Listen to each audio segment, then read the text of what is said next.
Hello everyone, welcome to RNM academy channel. इस channel को अगर आपने लाइक नहीं किया है तो लाइक कीजिए, शेयर भी कीजिए, सब्सक्राइब करना ना भूलें और बेल आइकन पर प्रेस कीजिए।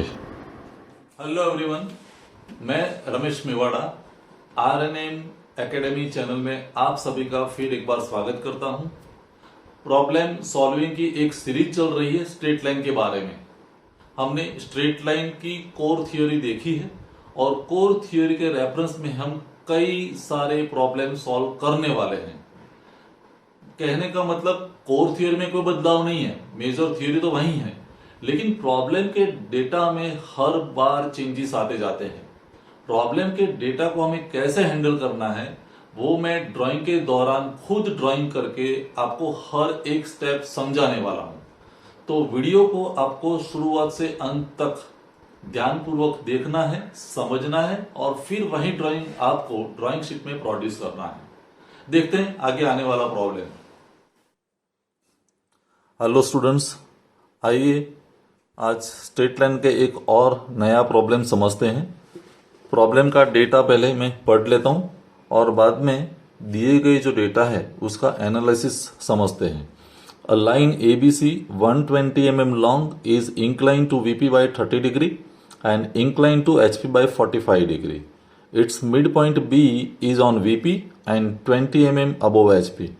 Assuming the point A in the first quadrant, draw the projections of the line and find out the quadrant of the point C. अभी ये प्रॉब्लम नया इसलिए है कि ये प्रॉब्लम में लाइन के 3 पॉइंट्स हमें दिए गए हैं, ए बी एंड सी। पुराने जितने भी प्रॉब्लम थे उसमें लाइन के 2 ही पॉइंट थे, यहाँ 3 पॉइंट्स हमें दिए गए हैं, ए बी और सी। तो पहले मैंने डेटा यहाँ लिख दिया है। लाइन का नाम है एबीसी, ट्रू लेंथ उसकी दी गई है हमें 120 mm, तो लाइन की ट्रू लेंथ है 120 mm। It is incline to VP by 30 degree.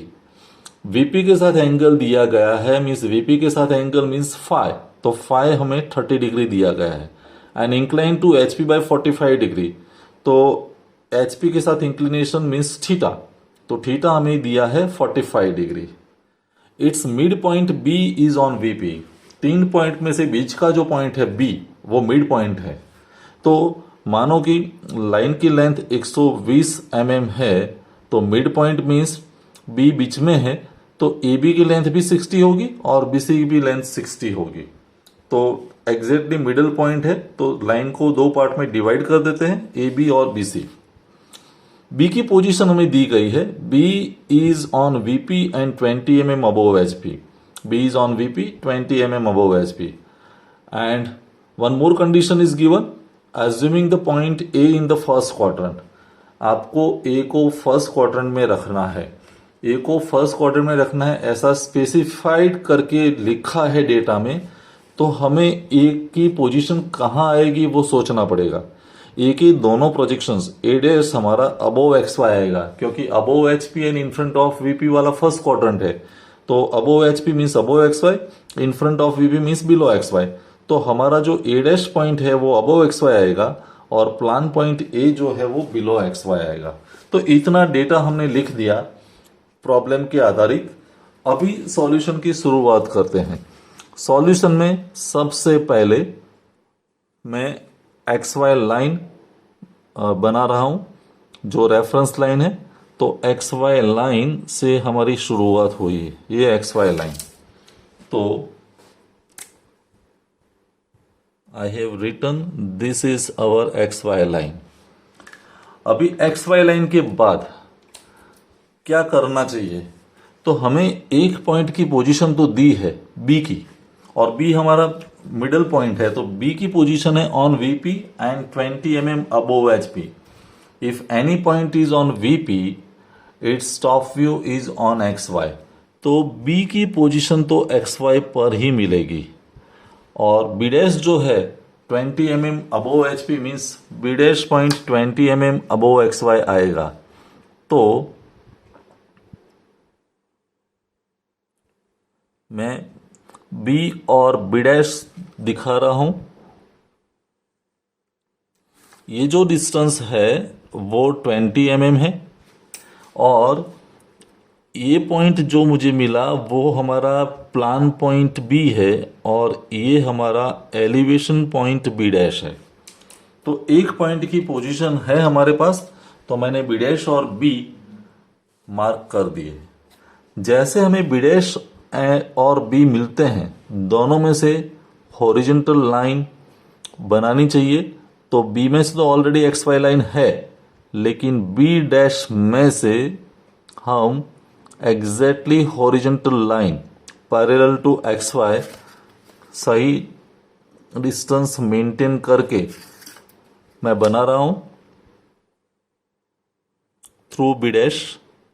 ये हॉरिजॉन्टल एग्जैक्ट होना चाहिए, नहीं तो डायमेंशन में थोड़ी एरर रहती है, तो लाइन की सॉल्यूशन की एक्यूरेसी कम होती है। तो बी डैश में से एक प्रोजेक्टर ड्रॉ कर दिया और बी में से एक हॉरिजॉन्टल प्रोजेक्टर ड्रॉ कर दिया। अभी क्या करना चाहिए, देखो ये डेटा का यूटिलाइजेशन हो गया बी का। अभी 3 पॉइंट लाइन में दिए गए हैं, तो मेरी बात ध्यान से सुनना। अगर 3 पॉइंट का कोई भी प्रॉब्लम है तो तीनों पॉइंट को साथ में लेके प्रॉब्लम सॉल्व करवाना थोड़ा मुश्किल होगा, कॉम्प्लिकेटेड हो जाता है।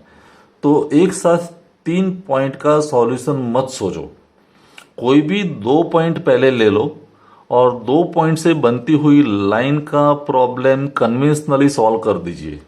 आई रिपीट, कोई भी 2 पॉइंट पकड़े और 2 पॉइंट के आधारित जो लाइन बनती है उसका सॉल्यूशन पहले निकाले। अभी सवाल ये रहता है कि कौन से 2 पॉइंट हमें चुनने चाहिए। तो एक पॉइंट बी तो मेरे पास है, दूसरा पॉइंट मेरा ए भी हो सकता है और सी भी हो सकता है, लेकिन कौन सा पॉइंट सिलेक्ट करना चाहिए, तो हमें देखना चाहिए कि डेटा में कोई हिंट दी है। यस, डेटा में हिंट दी है कि assuming the point A in the first quadrant, means A के बारे में बात हुई है, तो मेरा दूसरा पॉइंट ए बनना चाहिए। बी तो ऑलरेडी है और ए में लेता हूं तो लाइन बनेगी ए बी। अभी हमें सिर्फ इनिशियली ए बी के बारे में ही सोचना है। अभी सवाल ये रहता है कि ए बी की लाइन के मैं बारे में सोचता हूं, मेरे 2 एंड पॉइंट है ए और बी, तो ए बी की ट्रू लेंथ कितनी, तो ए बी की ट्रू लेंथ होगी 60, क्योंकि वो मिडल पॉइंट है। 120 तो टोटल लेंथ है, लेकिन ए बी सिर्फ 1 सेगमेंट की मैं बात करूं तो ए बी की ट्रू लेंथ 60 mm। दूसरी बात, थीटा और फाई दिया है। यस, थीटा दिया है 45 डिग्री, फाई दिया है 30 डिग्री। तो मैं true length and true inclination का यूज करके एक लाइन जनरेट कर सकता हूं। कहां से, एलिवेशन पॉइंट से। अभी एलिवेशन पॉइंट से मुझे 45 डिग्री एंगल लेना है, लेकिन एंगल लेने के लिए मेरे पास 2 ऑप्शन हैं। मैं ये एंगल 45 डिग्री ऊपर की साइड भी ले सकता हूं, मैं ये एंगल 45 डिग्री नीचे की साइड भी ले सकता हूं। कहां मुझे वो एंगल लेना चाहिए वो भी डिसीजन लेना है। जहां भी मैं एंगल लेता हूं 45 डिग्री, वहां मुझे ए डैश पॉइंट मिलने वाला है। अगर मैं नीचे लूंगा तो मेरा ए डैश पॉइंट नीचे आएगा, लेकिन ए डैश पॉइंट नीचे आता है तो वो हमारे डेटा की कंडीशन को फुलफिल नहीं करेगा, क्योंकि डेटा में तो हमने तय किया है कि A dash must be above X Y. तो ए डैश को अगर मुझे एक्स वाई के ऊपर लाना है तो मुझे ये एंगल ऊपर की साइड लेना पड़ेगा। तो करते क्या है, बी डैश से 45 डिग्री एंगल में ले रहा हूं। देखो ये बी डैश पर मैंने सेंटर रखा और 45 डिग्री एंगल 10, 20, 30, 40 एंड 45 डिग्री। तो ये 45 डिग्री पर एक पॉइंट मैंने मार्क किया और वहां मेरी ट्रू लेंथ भी आएगी 60 mm। तो बी डैश पर पॉइंट और 60 mm लेंथ, ये दोनों को मैनेज करना है। यहां 60 mm, तो ये जो एंगल है वो हमारा 45 डिग्री है। ये जो ट्रू लेंथ है वो 60 mm है, और मुझे यहां जो पॉइंट मिला पहला वो ए के बारे में बात है तो वो हमारा A1 डैश है, A1 dash. B dash A1 dash की लेंथ 60 mm ट्रू लेंथ, और एक्स वाई के साथ या हॉरिजॉन्टल लाइन के साथ एंगल जो है 45 degree, true length and true inclination.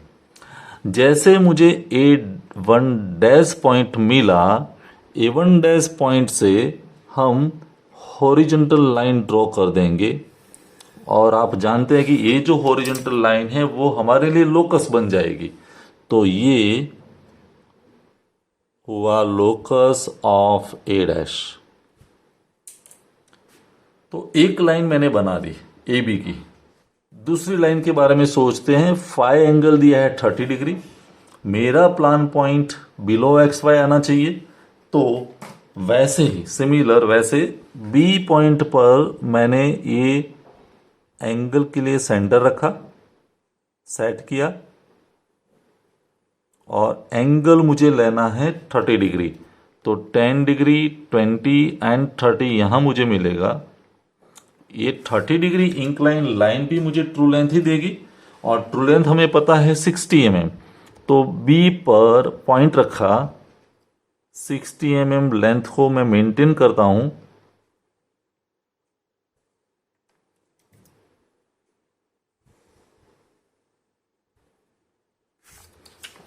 तो ये एंगल 30 डिग्री, ये ट्रू लेंथ भी 60 mm, और ये जो पॉइंट मिला वो हमारे लिए दूसरा पॉइंट हुआ A2, क्योंकि 1 हमने दे दिया है, और A2 मुझे मिला। तो A2 में से हम फिर एक हॉरिजॉन्टल लाइन ड्रॉ करेंगे पैरेलल टू एक्स वाई, और ये पैरेलल मेंटेन करना जरूरी है सही ढंग से। तो ये लाइन बनी, और इसको हम कहेंगे locus of top view point A.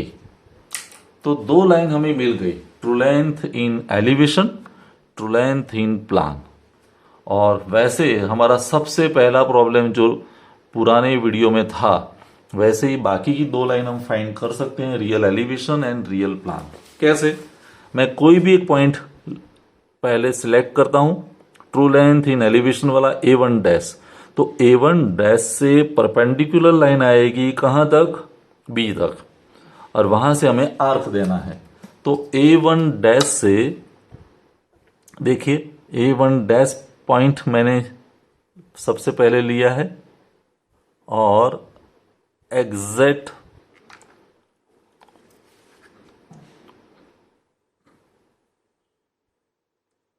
Perpendicular means A1 dash से परपेंडिकुलर लाइन यहां तक। तो ये हमारी डायरेक्शन हुई। A1 डैश पॉइंट यहां चेंज होके हो जाएगा A1। बी और A1 के बीच का डिस्टेंस, क्योंकि दोनों ही प्लान पॉइंट है, लेंथ शॉर्ट हो गई, तो ये हमारे लिए हो गई प्लान लेंथ PL। और अभी प्लान लेंथ जितनी रेडियस आप सेट कर दो, सेंटर रखो कंपास का बी पर, बी और A1 तक का डिस्टेंस जो है वो हमारे लिए रेडियस हो गया, और वहां से हम आर्क लगा देंगे ऐसे, और ये आर्क यहां। तो ये जो पॉइंट मिला वो हमारे लिए प्लान पॉइंट ए बन जाएगा, और प्लान पॉइंट ए जो मिला उसको हम बी के साथ ज्वाइन कर सकते हैं, बी और ए को। तो हमें तीसरी लाइन मिलेगी जो रियल टॉप व्यू होगा, top view. In a similar way मैं A2 से शुरुआत करता हूं, A2 से परपेंडिकुलर लाइन B डैश तक, और फिर वहां से आर्क। तो A2 में से मैं फिर एक वर्टिकल लाइन जनरेट कर रहा हूं, A2, और ये हमारी वर्टिकल लाइन। A2 पॉइंट का नोटेशन यहाँ चेंज हो जाएगा A2 dash. Distance between B dash and A2 dash is elevation length, और एलिवेशन लेंथ जितनी रेडियस लेके सेंटर हमारा रहेगा B डैश पर, और A2 डैश जितनी B डैश A2 डैश जितनी लेंथ रेडियस की तरह सेट करके हमने ये डायरेक्शन में आर्क ड्रॉ कर दिया, तो इंटरसेक्शन पॉइंट जो मिला वो हमारे लिए A डैश पॉइंट कहलाएगा. ये हमारा A डैश पॉइंट है, और B डैश और A डैश को हम ज्वाइन कर सकते हैं. तो ये चौथी लाइन हो गई, और ये हमारे लिए फ्रंट व्यू है. और A डैश एंड A दोनों अगर हमने सही ढंग से ड्रॉ किया है तो A डैश एंड A हमारे एक ही प्रोजेक्टर पर आने वाले हैं. दोनों पॉइंट्स वो मिल गए. यहां तक का काम जो है वो आधा काम है. सॉल्यूशन 50% कंप्लीट हुआ, क्योंकि हमने कंप्लीट लाइन ABC ड्रॉ नहीं की है, हमने एक ही सेगमेंट लिया, लाइन AB. अभी जैसे AB मिल गया तो दूसरा पार्ट बहुत इजी हो जाता है. कन्वेंशनली मैंने AB को सॉल्व कर दिया. अभी मुझे तीसरा पॉइंट चुनना है C, और C जब मैं लेता हूं तो B तो मेरा यहां पर है, तो अभी दूसरा लाइन सेगमेंट हुआ BC. BC की भी ट्रू लेंथ 60 है, एंगल भी वही रहने वाला है. तो हमें करना क्या है, जो पहले ट्रू लेंथ वाली लाइन थी, like A dash A1 dash B dash, ये लाइन की लेंथ थी 60 mm. आप देख सकते हैं. तो यही लाइन, क्योंकि लाइन तो स्ट्रेट रहने वाली है, तो यही लाइन को फर्दर मैं 60 mm एक्सटेंड कर रहा हूं. पहले मुझे सेट करने दो A1 डैश B डैश, और उसको मैं एक्सटेंड कर रहा हूं 60 mm. और तो यहां जो पॉइंट मिला, क्योंकि ये तो A1 डैश था, ये B डैश है, तो ये जो पॉइंट मिला वो मेरे लिए C1 डैश है. और आपको समझ में आना चाहिए कि C1 डैश और B डैश के बीच का डिस्टेंस है वो ट्रू लेंथ है 60. कुल मिला के 60A और 60A, तो टोटल ट्रू लेंथ 120 हो गई. और ये लाइन स्ट्रेट ही है जो एंगल 45 डिग्री बनाती है. तो यही लाइन को मैंने एक्सटेंड किया 60, और मुझे C1 डैश पॉइंट मिला. और जैसे C1 डैश पॉइंट हमें मिला, उसमें से भी हम एक हॉरिजॉन्टल लाइन ड्रॉ कर देंगे पैरेलल टू XY, और ये लाइन हमारे लिए होगी locus of C dash. Locus of C dash. Same way एक ट्रू लेंथ और यहां भी है BA2. तो BA2 वाली जो लाइन है उसको भी मैं 60 mm एक्सटेंड कर रहा हूं. तो इसको सेट कर दिया मैंने, और उसी ढंग से 60 mm फर्दर मैंने एक्सटेंड कर दिया. और यहां जो पॉइंट मिला वो जैसे A2 था, A2B, तो ये हुआ हमारा C2, और इसकी लेंथ भी 60 mm. तो 60 ये 60 दूसरी, तो टोटल 120 हो गई ट्रू लेंथ. और हमें C2 मिला, तो C2 में से भी हम पैरेलल लाइन ड्रॉ करेंगे.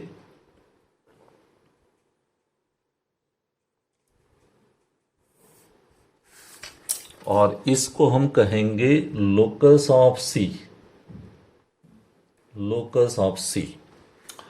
तो C पॉइंट की भी दो लाइन हमें मिल गई, BC2 and B dash C1 dash. बाकी दो लाइन बची वो real elevation and real plan. और रियल एलिवेशन और रियल प्लान अगर हमें फाइंड करना है तो सिंपल तरीका या सिंपल मेथड ये है कि आपका जो रियल एलिवेशन यहां था उसको ही आप एक्सटेंड कर दीजिए तो यहाँ एक पॉइंट मिलेगा, वो हमारा सी डैश होगा। वैसे आप यहाँ भी एक्सटेंड कर दीजिए, वो पॉइंट मिलेगा, वो आपका सी होगा। देखते हैं, मैं एक्सटेंड करके दिखाता हूं।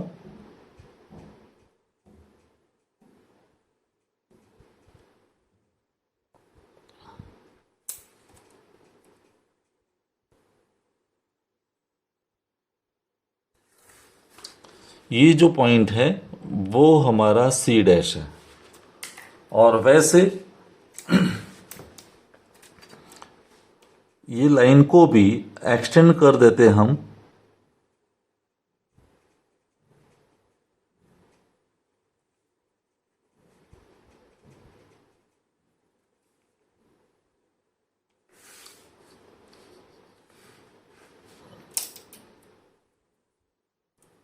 इस लाइन को मुझे एक्सटेंड करना है।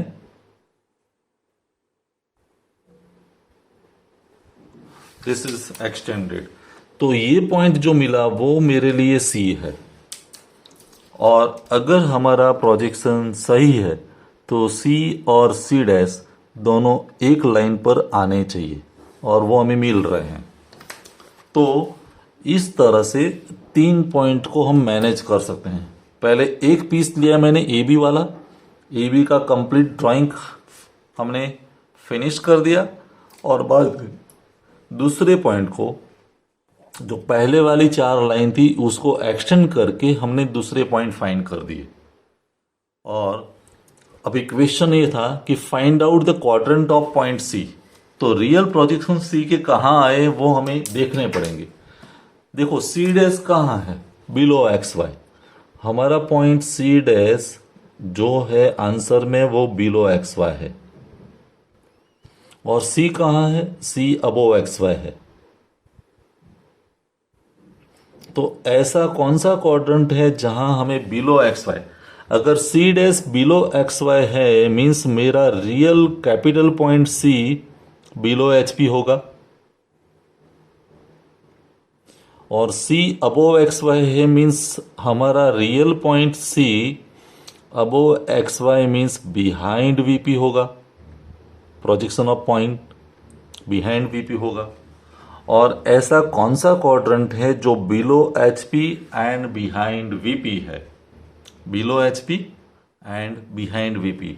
तो ऐसा क्वाड्रेंट हमें मिलेगा थर्ड क्वाड्रेंट। थर्ड क्वाड्रेंट आप इमेजिन कर सकते हैं, below H P and behind VP. तो आंसर क्या आएगा, find out the quadrant of point C. तो P point C third quadrant में है। इसी तरह से अगर कभी भी 3 पॉइंट का कोई प्रॉब्लम आपको दिया है एग्जामिनेशन में, तो आप सॉल्व कर सकते हैं। लेकिन मैं फिर से एक बार बोल दूं, कोई पहले 2 पॉइंट सिलेक्ट कर लीजिए। जनरली बीच वाला पॉइंट दिया होगा और दूसरे पॉइंट की हिंट आपको प्रॉब्लम में ही मिल जाएगी, तो पहले वो 2 पॉइंट सिलेक्ट कर लीजिए। 2 पॉइंट के तौर पर पूरी लाइन बना दीजिए, चारों line, true length in elevation, true length in plan, real elevation and real plan. और बाकी जो थर्ड पॉइंट बचा उसके लिए वो चारों लाइन को एक्सटेंड कर दीजिए सही लोकस पर, तो आपको बाकी का सेगमेंट भी मिल जाएगा। ड्राइंग जो है एग्जामिनेशन में अगर ऐसा 3 पॉइंट वाला प्रॉब्लम होता है तो थोड़ा टाइम कंज्यूमिंग रहेगा, क्योंकि आपको स्पीड करनी पड़ेगी। और तीनों पॉइंट के साथ मीन्स एक साथ 2 प्रॉब्लम इन्वॉल्व है, ऐसा ये प्रॉब्लम है, तो स्पीड के साथ आपको सॉल्यूशन देना पड़ेगा। ये प्रॉब्लम अगर आपने सही ढंग से समझ लिया है तो आप खुद स्केचबुक के पेपर पर या ड्राइंग शीट पर खुद एक ड्राइंग बनाए एक्यूरेसी के साथ। और ड्राइंग करते वक्त फिर भी कोई डिफिकल्टी लगती है, आपको समझ में नहीं आता है कोई टॉपिक, तो आप कमेंट सेक्शन में ज़रूर बताइए, मैं उसका सॉल्यूशन देने वाला हूँ। और भी कोई डिफिकल्टी है पुराने वीडियो के रेफरेंस में भी, तो आप कमेंट सेक्शन में ज़रूर बताइए, मैं अगले वीडियो में उसका सॉल्यूशन देने वाला हूँ। और अगर इस प्रॉब्लम और उसका सॉल्यूशन आपको पसंद आया हो तो मेरी चैनल अगर आपने सब्सक्राइब अभी तक नहीं की है तो सब्सक्राइब कर दीजिए, क्योंकि सब्सक्राइब करेंगे तो आगे आने वाले वीडियो आपको इंटीमेट किए जाएंगे, आपको तुरंत पता चलेगा भी दूसरा वीडियो पब्लिश हुआ है कि नहीं। लाइक भी कीजिए और इस चैनल को आप अपने फ्रेंड के साथ शेयर भी कीजिए। Thank you very much.